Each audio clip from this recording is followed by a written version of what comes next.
মুনাফিক। একাধিকবার বলছে নবী, একাধিকবার, একাধিক হাদিসে নবীজি বলছে সে মুনাফিক, মুনাফিক, মুনাফিক। ভোটে দাঁড়াইছি না যে, সবার সমর্থন আমার দরকার, আপনাদের প্রত্যেকের একটি ভোট আমার দরকার। এবার আপনি খারাইয়া মতেন আর বইয়া মতেন, এটা দেখার বিষয় না, আমার ভোট দরকার। না না, আমি ভোটের জন্য আসিনি। এ হায়া নারী, বেপর্দা নারী, মোবাইলের নারী, টিকটকের নারী, সিনেমার নারী, নাটকের নারী, ওর কাছে তো কিচ্ছু নাই, কিচ্ছু নাই। ওর যা ছিল অত টাকার মূল্যে বিক্রি করে দিছে, অত পয়সা মূল্যে জীবন বিক্রি করে দিছে, যৌবন। ওর কাছে আছে কি আর? তুমি আর পাইবা কি সেটা? ও তো তোমার জন্য সাজে নাই, ও তো টাকার জন্য সাজে। ও তোমার জন্য নাচে না, ও টাকার জন্য নাচে। ও তো তোমার জন্য গায় না, টাকার জন্য গায়।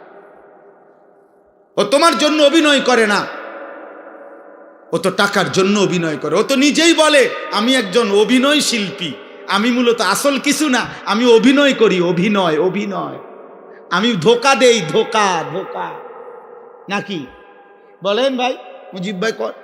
অভিনয় হে নিজে কয় নাই, সেই তো বলতেছে আমি অভিনয় শিল্পী, আমি অভিনেতা, আমি অভিনেত্রী, মানে আমি অভিনয় করি, আমি ধোকা দেই, আমি আসল না।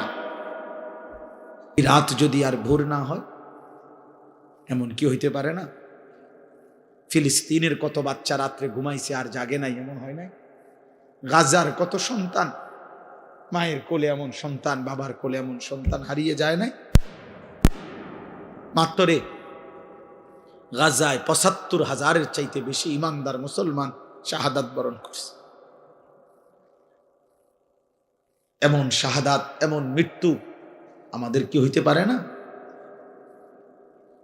অতএব আমি অনুরোধ করি, একটা ছেলেকেই বললাম, যদি বিবেক থাকে আজকে সেজদা দাও, আজকে, আজকে এখান থেকে গিয়ে ঘরে যাইও না, মসজিদে যাও। পূর্ব জামানার এক ডাকাত সর্দার ছিলেন সমরকন্দের, আমরা কিতাবে পড়ছি, ফুজাইল ইবনে ইয়াজ। পরবর্তী জামানায় যিনি আল্লাহর শ্রেষ্ঠ আউলিয়া হয়েছিলেন ফুজাইল ইবনে ইয়াজ, উনি প্রথম জীবন ডাকাতের সর্দার ছিলেন। একদিন রাত্রি গভীরে এক বাড়িতে ডাকাতি করতে যখন দরজার সামনে গেছে সাঙ্গপাঙ্গ নিয়া, আল্লাহর কুদরতে বাড়িওয়ালা তখন রাত গভীরে কোরআন শরীফ তেলাওয়াত করতেছিলেন। আমি আরবি কিতাবে পড়ছি, আজ-জুহাদু মিআতুন, এই কিতাব।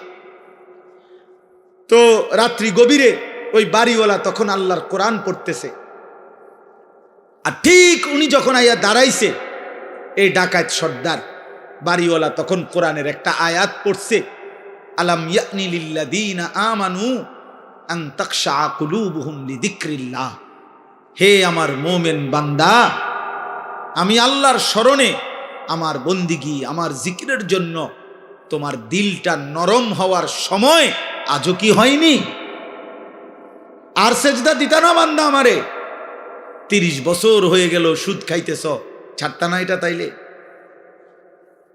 ১০ বছর হয়ে গেছে কোনদিন ফজরের নামাজ পড়লা না, আর পড়তা না বান্দা? ৪০ বছর হয়ে গেছে বিড়ি সিগারেট খাইতেছ অনবরত, তাহলে কি আর ছাড়বা না এটা? ৬০ বছর হয়ে গেছে কথায় কথায় গালিগালাজ করো, এই বদভ্যাস কি বান্দা আর ছাড়বা না? তাইলে ২৫-২০ বছরের মা বোন আজ ২০ বছর ধরে বেপর্দা চলতেছেন, তাহলে আর পর্দা করতেন না? ৩০ বছর ধরে যেই ঘরে টেলিভিশন চলে, প্রতিদিন নাটক, সিনেমা, নর্তকীর ছবি চলে, ছেলে মেয়ে নাতি নাতনি দেখে, হে বাবা, এই ঘরে কি আর তাহলে টেলিভিশনের আওয়াজ বন্ধ হবে না?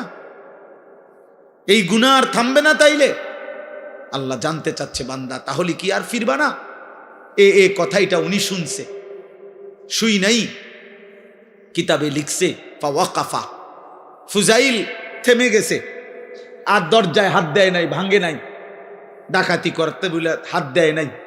ফাআদবারা, পিছনের দিকে চলে আসছে, আয়েশা ২ হাত তুলে একটা চিৎকার দিয়া, গভীর রাতে চিৎকার দিয়া বলছে, বালা ইয়া রব্বি কদ আনা, এই রব সময় হইছে মাওলা,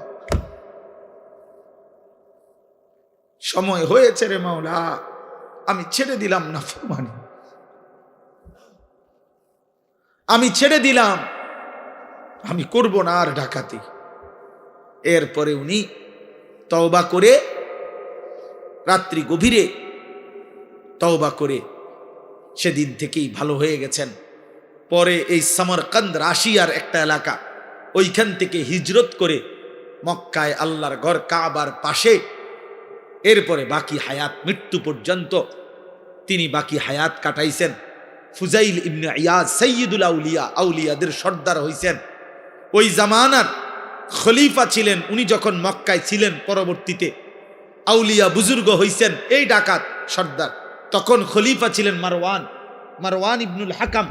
ওই কিতাবে লিখছে পরবর্তীতে এই ডাকাত সর্দার যিনি আল্লাহর ওলি হইছেন, এই ডাকাত সর্দার ওলি যিনি হলেন, ওনার কাছে একটু দোয়ার জন্য ওই জামানার এই ইসলামী খেলাফতের যিনি খলিফা ছিল মারওয়ান, সে আসতো ওনার সাথে সাক্ষাৎ করতে।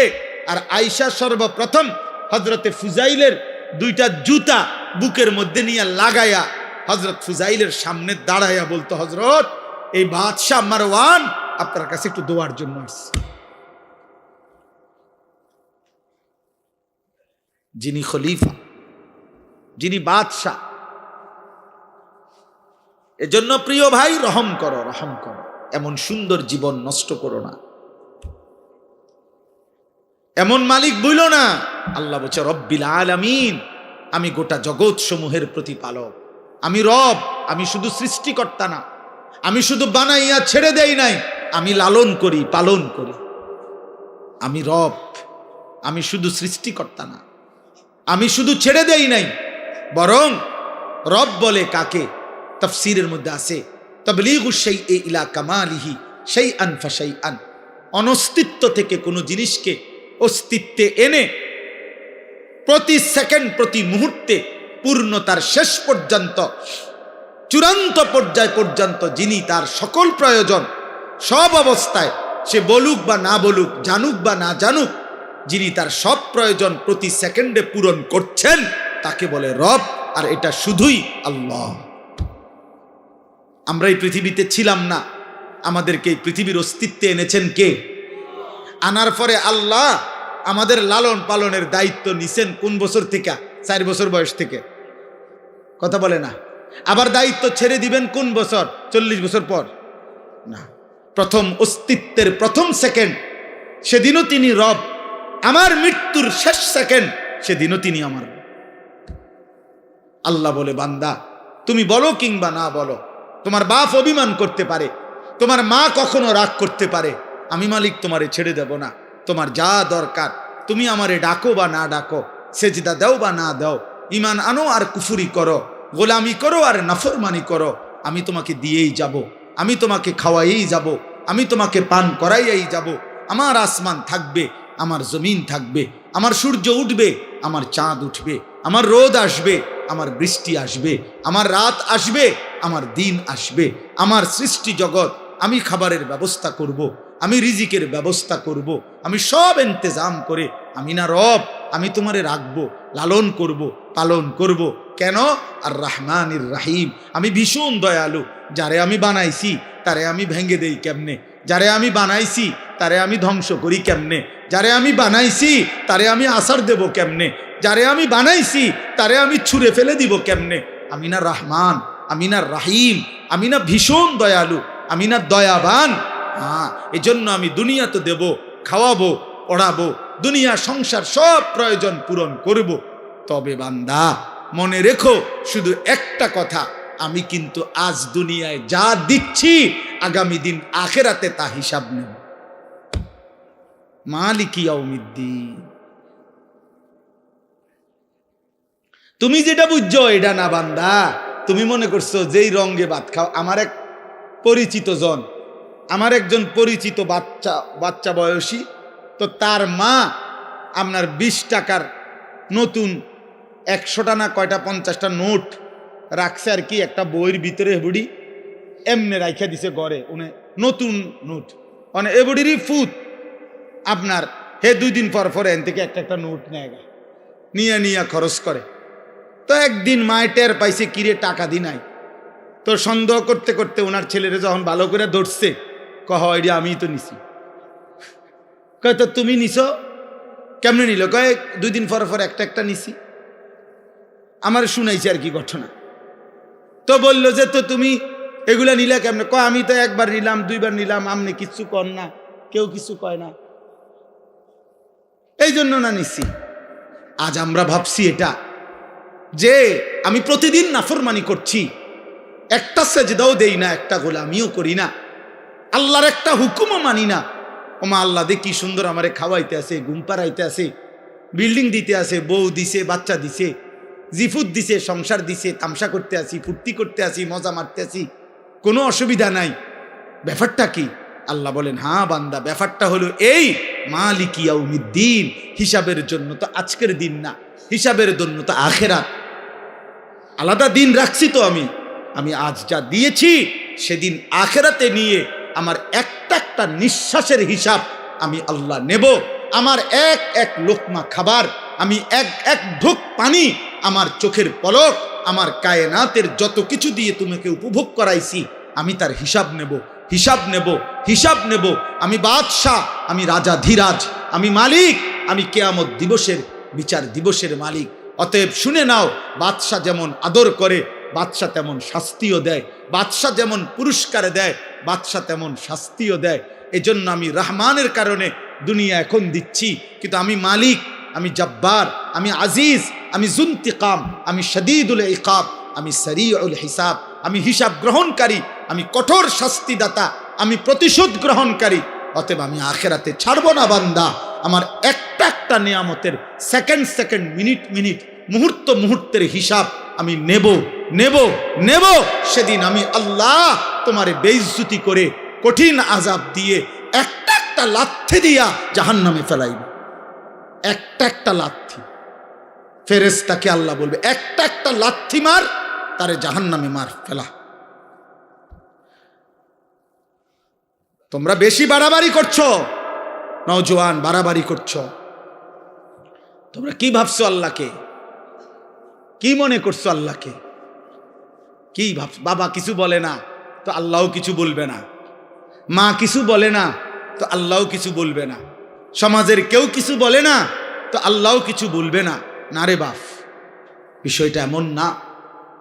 হযরত ওমর রাদিয়াল্লাহু তাআলা আনহু একদিন 3 দিন ক্ষুধার্ত থাকার পরে, তাফসীরের মধ্যে আছে 3 দিন ক্ষুধার্ত থাকার পর একটা 2টা খেজুর আর কয়েক ঢোক পানি পান করছে ওমর।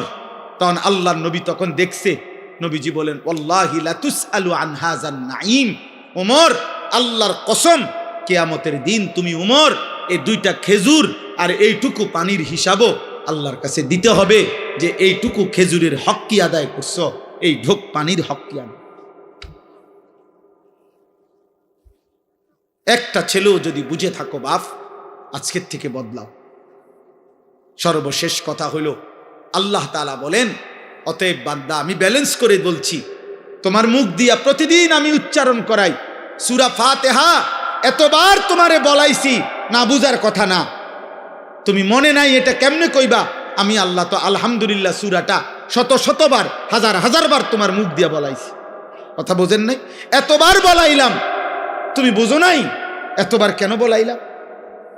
এতবার কেন বলাচ্ছি? অতএব আল্লাহ বলছে, বান্দা আমি ভারসাম্য করে দিছি, ব্যালেন্স। ব্যালেন্স মানে হলো, একদিকে আমি বলছি আমি রহমতের কারণে, দয়া মায়ার কারণে দুনিয়া দেব, দুনিয়া খাওয়াবো পড়াবো, দুনিয়া ডাকলেও দেমু, না ডাকলে দেমু। আমি জন্তু জানোয়াররে খাওয়াই, তোমারে খাওয়াবো না কেন? আমি মুশরিকরে খাওয়াই, মুরতাদ নাস্তিক আমারে স্বীকারই করে না, আমি তাকেও খাওয়াই, তোমারেও খাওয়াবো, কারণ আমার রহমতের কারণে। কিন্তু আমি বিচার দিনের মালিক, আমি হিসাব নেব, হিসাব নিয়া কাউকে জান্নাতে দেব, কাউকে জাহান্নামে দেব। অতএব ইনসাফের বিবেকের দাবি তুমি এটাই বলবা, ইয়াকা না'বুদু, আল্লাহ যেহেতু আপনি সব দিছেন, আবার আপনি সব হিসাব নিবেন, অতএব ডাইন বাম করে লাভ নাই, আমি আপনার গোলামি করব। বাবুরে, আমার দরকার নাই এলোমেলো করণের, কারণ আমি যেহেতু বুঝছি এটা আপনি আমারে আবার হিসাব নিবেন, তাইলে কাজেই আমি অন্য দিকে যে লাভ নাই, আমি আপনার ইবাদতই করব। তবে ওয়া ইয়াকা নাস্তাঈন, আমি না মাওলা, আমি দুর্বল, আমি ছোটখাটো মানুষ আল্লাহ, আমি আপনার একজন আদনা বান্দা, আপনি আমারে একটু সাহায্য কইরেন, আমি আপনার সাহায্য চাই, সাহায্য প্রার্থনা করি। এই কথা বলছে, আল্লাহ শিখাইছে বান্দা এভাবে বলো। আর আল্লাহ ওয়াদা দিছে ওয়ালি আবদি মা সাআলা, সূরা ফাতিহার তাফসীরের মধ্যে আছে, আল্লাহ বারবার বলে বান্দা তুমি যা চাইবে সূরা ফাতিহার মধ্যে দিল থেকে চাইলে আমি তাই তোমাকে দেব, তাই দেব, তাই দেব। অতএব হুজুর এখন দোয়া করবেন ইনশাআল্লাহ, কথা বলবেন, দোয়া করবেন।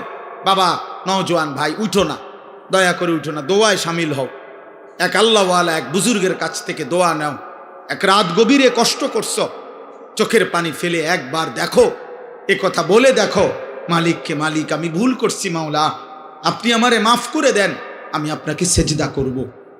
চেষ্টা করা যাবে কি ইনশাআল্লাহ? বলো না নওজোয়ান, বলো ইনশাআল্লাহ, হিম্মত করে বলো ইনশাআল্লাহ। 5 ওয়াক্ত নামাজ পড়ো, আখলাকের হেফাজত করো, চরিত্রের হেফাজত করো। উঠো না, উঠো না, দোয়া করে যাও। উঠো না, আমি বললাম উঠো না। একেবারে দূরের কেউ হইলে তো সে গেল, কিন্তু কাছের যারা তোমরা উঠো না ভাই, দয়া করে উঠো না। হযরত দেরি করবে না, অনেক রাত হইছে। অতএব জি প্রত্যেকেই মেহেরবানি করে আমরা দোয়ায় শামিল হই, একসাথে দোয়া করে এরপরে আমরা যাব। আমিও আছি, সবাই আমরা বসি। আল্লাহ তৌফিক দান করে, আল্লাহ কবুল